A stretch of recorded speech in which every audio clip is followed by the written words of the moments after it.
estos momentos vamos a reiniciar nuestra agenda académica con nuestra siguiente conferencista. Así que retomamos esta conferencia magistral en el eje de la agroindustria por parte de la doctora Eliana Paula Ribeiro de Brasil, quien es doctora, magíster y licenciada en Ingeniería de Alimentos por la UNICAM. Actualmente es profesora titular y coordinadora de Ingeniería de Alimentos del Instituto Tecnológico de Mauá y coordinadora de programas de posgrado en desarrollo de productos alimenticios y asuntos regulatorios. Bienvenida, doctora Ribeiro.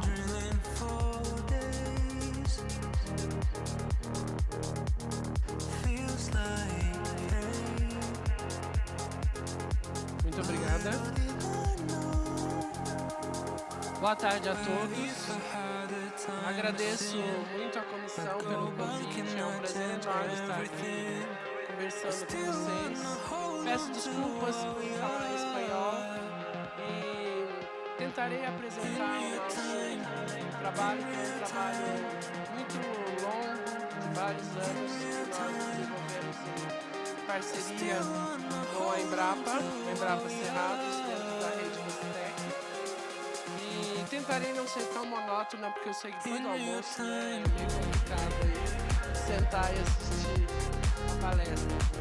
Bem, esses produtos foram produtos desenvolvidos ao longo de vários anos. Eles foram desenvolvidos no Instituto Mauá de Tecnologia, pelos nossos alunos, professores e funcionários, em colaboração com a rede Mostec.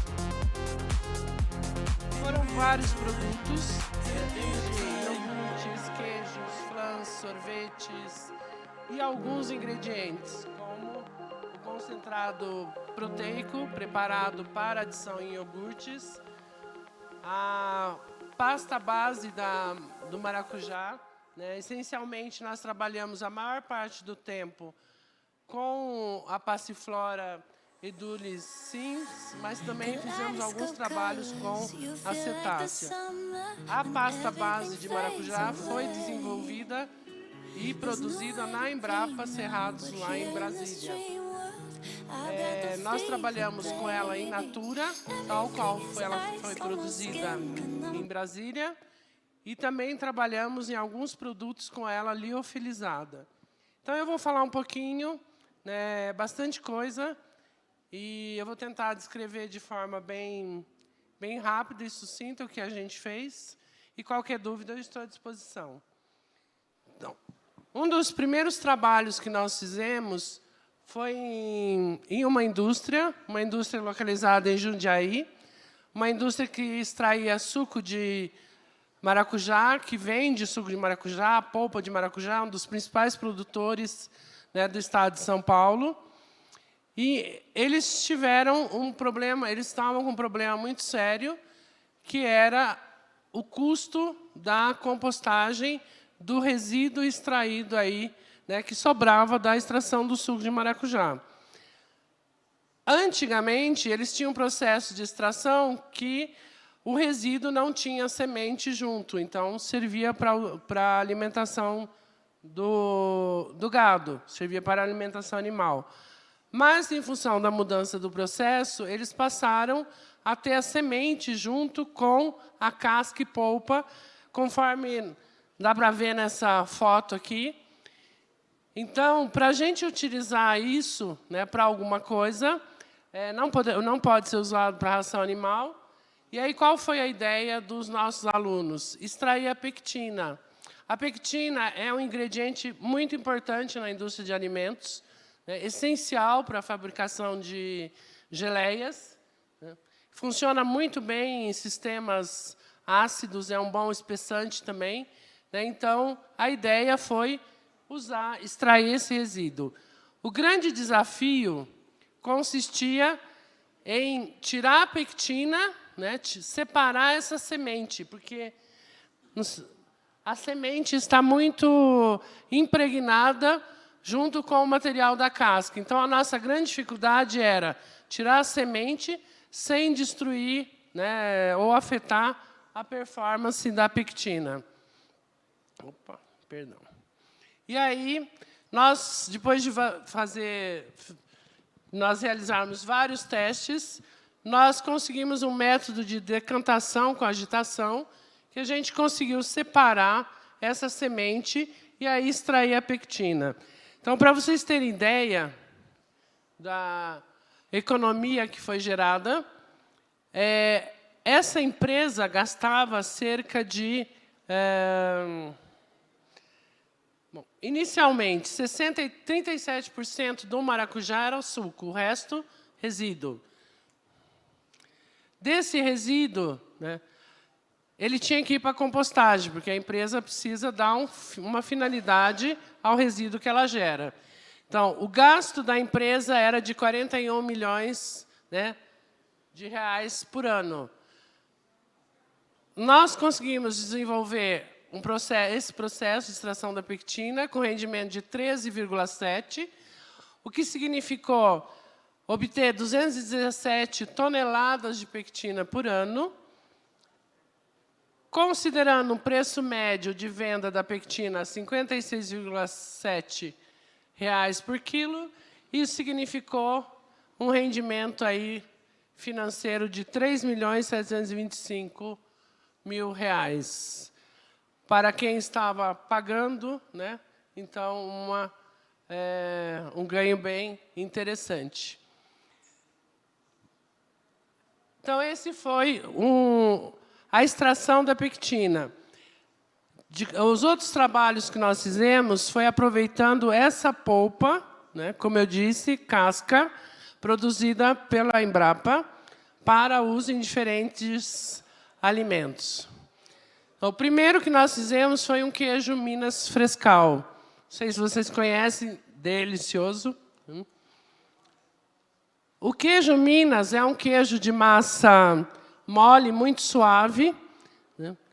E aí, qual que foi a ideia? Colocar a casca do maracujá para aumentar o teor de fibras e reduzir a incidência do colesterol. Esse trabalho foi feito junto com um hospital, o INCOR, em São Paulo, um grande hospital, com pacientes, né, para ver se as pessoas se alimentando o mês inteiro com esse queijo, contendo a casca do maracujá, a massa base, tinha uma redução efetiva no colesterol. Então, o queijo com a casca ficou, como vocês podem ver, com os pontinhos. Né? Não tinha o sabor, né? Ele ficou com um sabor muito leve de maracujá, mas o queijo teve uma boa aceitabilidade. Desenvolvendo e melhorando o processo, a gente passou a adicionar a massa base no leite, em vez de adicionar depois. Isso gerou um produto com qualidade melhor. O produto com qualidade microbiológica, que é um ponto muito importante em queijo Minas produzido no Brasil, teve uma aceitabilidade muito boa por parte dos pacientes. Aí vocês vão me perguntar, reduziu o colesterol? Não. Sabe por que não? Porque as pessoas não conseguem comer a mesma comida um mês inteiro, todos os dias, uma quantidade grande. Né? Então, esse é o problema, as pessoas não comem. Mas o produto foi desenvolvido e existe um trabalho sendo realizado com produtores locais lá em Brasília, coordenado pela Ana Maria, de transferência dessa tecnologia para pequenos produtores queijeiros, né? Junto com os produtores de maracujá, para aumentar o valor agregado do queijo, consequentemente, né, você ter uma outra forma de empreendimento. Bom, além do queijo, desenvolvemos um flan com sabor coco e calda de maracujá. Delicioso, né, também. E o interessante foi que o produto teve uma aceitabilidade muito boa e, em função de usar o maracujá na calda, isso levou ao menor tempo de produção também. só uma pergunta. O tempo aqui é o que já foi ou o que falta para eu falar ainda? É o que falta? Ah, ainda bem. Porque senão... Bem, esses resultados mostram o quanto o flan foi bem aceito, né? De um modo geral, as pessoas que o experimentaram, né, o qualificaram como gostei muitíssimo, gostei muito, que é uma escala sensorial que a gente utiliza. E 57,5% das pessoas adoraram. Poucos não gostaram. Um outro produto que nós desenvolvemos, fez parte de uma tese de mestrado, foi um sorvete destinado a mulheres na menopausa. Qual foi a ideia aqui? Você produzir um sorvete adicionado das isoflavonas que tem na soja e da casca do maracujá para fornecer aí os nutrientes e as fibras necessárias a mulheres nessa, né, faixa etária. Né? Então, esse gelado, como eu disse, esse sorvete, nós fizemos trabalhos com a cetácea também. No caso do sorvete, nós testamos a massa base da Passiflora edulis e da cetácea. Testamos concentrações de 5%, 10% e 15%, para ver até quando a gente conseguiria colocar. Aqui a gente tinha 2 desafios. O quanto conseguir colocar da casca do maracujá sem afetar a textura e também disfarçar o sabor característico da soja. O sorvete foi produzido com sabor chocolate, por ser mais apreciado. E das 3 concentrações utilizadas, a que foi melhor aceita foi com 15%, não 5%, 10%, então até foi surpreendente. E, no caso da de 5%, eles acharam que o sorvete não tinha corpo adequado. Então, não foi tão bom assim pelas mulheres, não foi tão bem aceito pelas mulheres. Ninguém percebeu o aroma, o sabor da soja. Então, foi um produto, como a gente pode ver aqui, com uma aceitabilidade muito grande e uma intenção de compra de 55%. Então, esse produto, sim, é um produto muito interessante, diferente, né? E que tem um segmento bem adequado. Ele também tinha um teor baixo de gorduras, né, tudo porque, pensando nesse público acima de 50, 55 anos, ou seja, mulheres realmente em menopausa. E é interessante porque a ideia veio de uma aluna que a mãe estava em menopausa e ela queria, né, ajudar a mãe de alguma forma, porque reclamava muito dos calores e tudo mais. Então, foi aonde surgiu a ideia de usar, né, a massa base, e foi uma ideia muito bem sucedida. Rico em fibras, função da Passiflora. Também testamos o uso da casca, da massa base em iogurtes normais, iogurtes probióticos. Testamos tanto a edulis como a cetácea.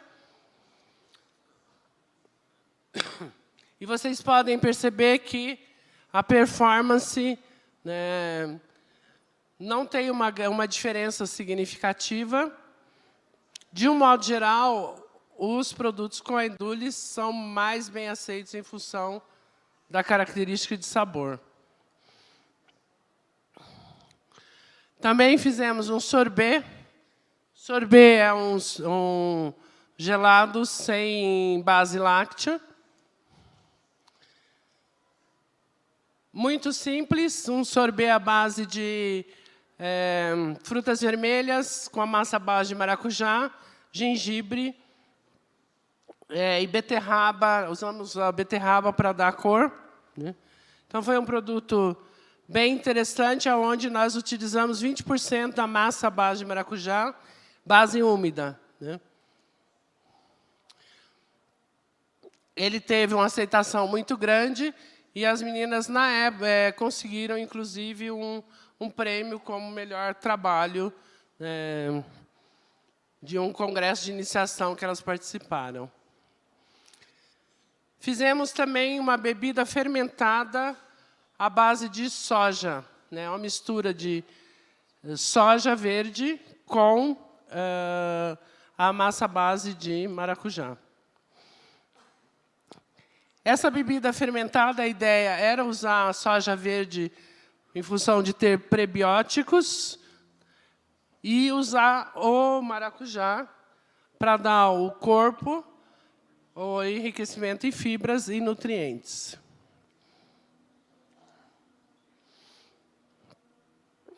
Então, o benefício, né, é uma bebida probiótica, então adicionada dos micro-organismos probióticos,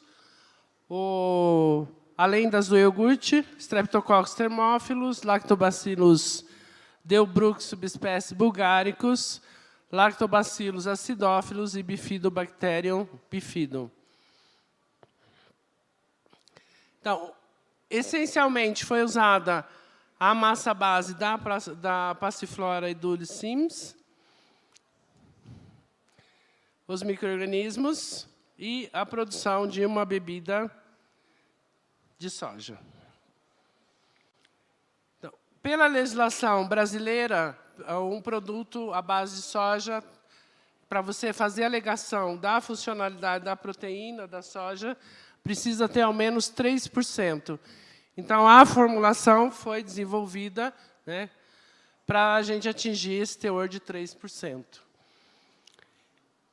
Então, a mistura foi produzida da soja com a massa base, foi inoculado com os micro-organismos e se acompanhou durante 30 dias para ver se os micro-organismos sobreviviam.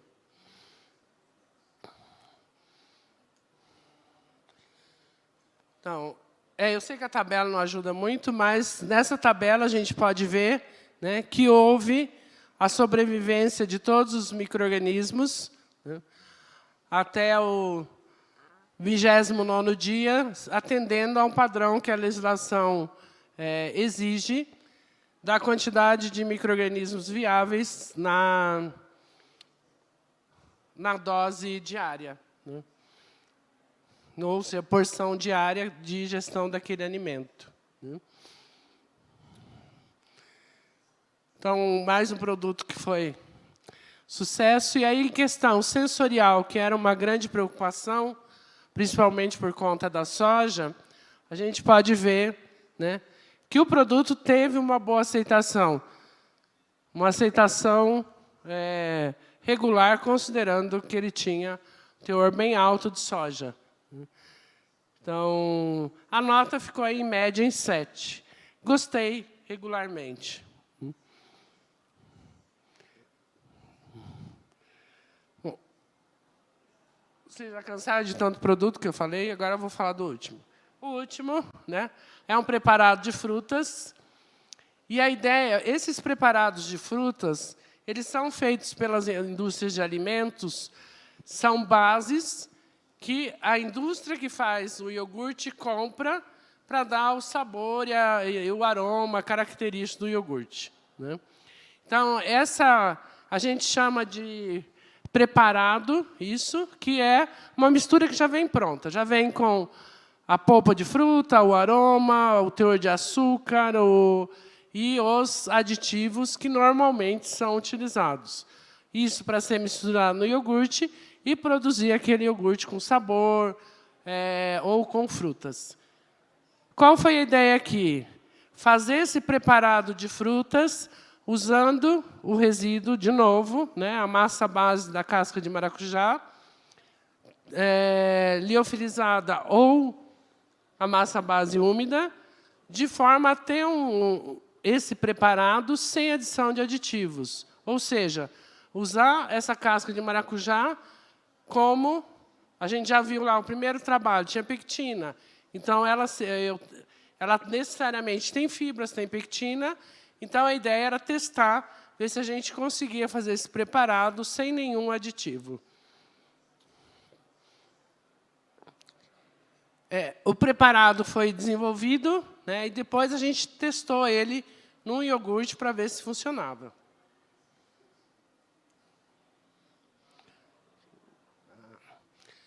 Então, primeiro foi desenvolvida a formulação, e como a gente tinha esse objetivo de substituir o ingrediente que é muito utilizado pela indústria, nós trabalhamos com um painel sensorial, tendo pessoas bem treinadas, pessoas que a gente usou um outro tipo de análise sensorial para poder realmente quantificar os atributos desse preparado.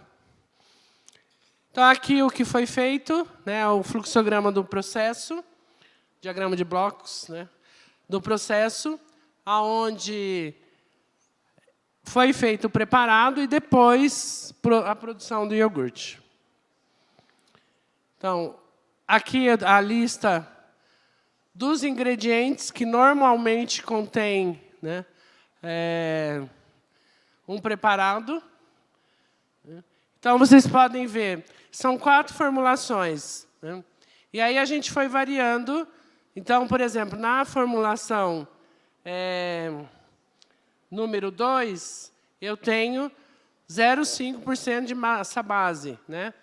Enquanto que não tenho nada de aditivos, nem xantana. Ou seja, eu usei a massa base como e comparei com uma que tinha todos os aditivos, ok? E aí, quando a gente fez a análise sensorial desse preparado, né, ele mostrou que estava com as características adequadas, né, típicas de um preparado. Tá? Então, vejam, quando a gente olha o padrão em azul, com 0,5%, 0,75% e 1% de massa base liofilizada, por isso que o teor é baixo, tá? A gente vê que não teve uma diferença significativa. Ou seja, conseguimos produzir um preparado de frutas sem aditivos, usando aí a massa base da casca. E aí, depois, ele foi aplicado ao iogurte, né, para ver se realmente ficava, né, porque, afinal de contas, tem um sabor, né, às vezes tem o sabor residual do maracujá, se isso afetava a performance no produto. Usou-se fez-se um iogurte de morango, e aí os resultados mostram, como a gente pode ver aqui de novo, que não teve uma diferença entre o padrão, que seria usar o produto convencional, e aqueles com diferentes concentrações de massa base liofilizada. Então, do ponto de vista sensorial, né, optou-se por escolher o que tinha 0,75% de massa base, né, foi o mais eficaz de todos.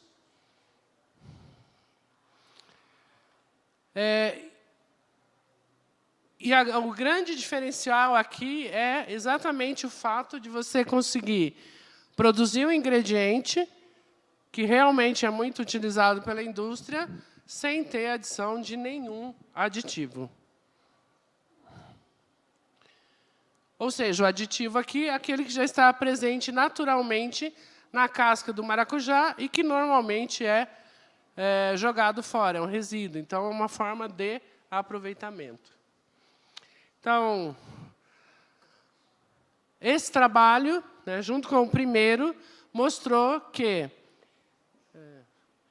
a casca do maracujá é uma fonte muito grande de ingredientes e de nutrientes, e que representa uma porção uma porção significativa da fruta e que tem que ser aproveitado. Então, o que a gente mostrou aqui foram algumas formas de aproveitamento. Foram vários trabalhos desenvolvidos, como eu disse lá no Instituto Mauá de Tecnologia. Então, desde teses de mestrado, como trabalhos de conclusão de curso.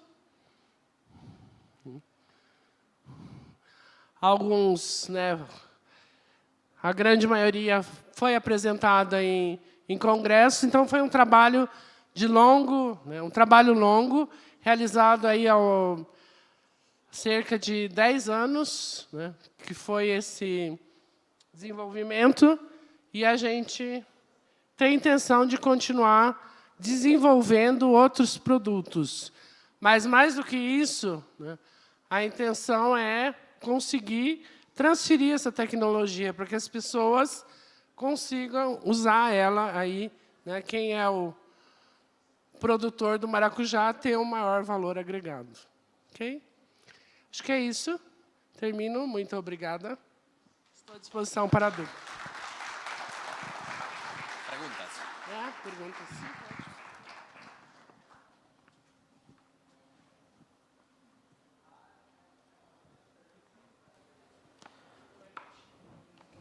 Bueno, nuevamente agradecemos a la doctora Ribeiro por su valiosa intervención.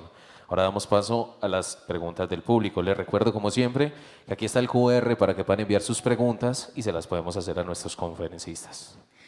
Doctora Eliana, voy a tratar de hacerle las preguntas muy despacio. ¿Existen trabajos con aceite de maracujá? Não, não trabalhamos com azeite de maracujá, esse não. A gente trabalhou essencialmente com a casca e né, o aproveitamento do material de casca, como fibra e fonte de nutrientes, redução de colesterol, etc. Tá? Então, é um outro campo que a gente não trabalhou ainda. Mas é uma ideia.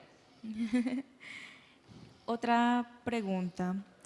¿Cuáles son las propiedades nutricionales de Passiflora cetácea? A cetácea, bom, eu não sou especialista em Passiflora cetácea, mas ela tem um papel medicinal muito grande, né? Porque quando você fala em propriedade funcional, para mim, que sou engenheira de alimentos, é aquilo que ela vai exercer no alimento, né? A propriedade medicinal, aquela que ela produz no organismo humano, não é a minha área, né? Eu sou bem engenheira, tá? Eu sou engenheira, trabalho com propriedade funcional. A parte medicinal, eu sou curiosa, né? Mas não sou uma especialista, né? Não é a minha área de atuação. Muito obrigada, doutora Eliana.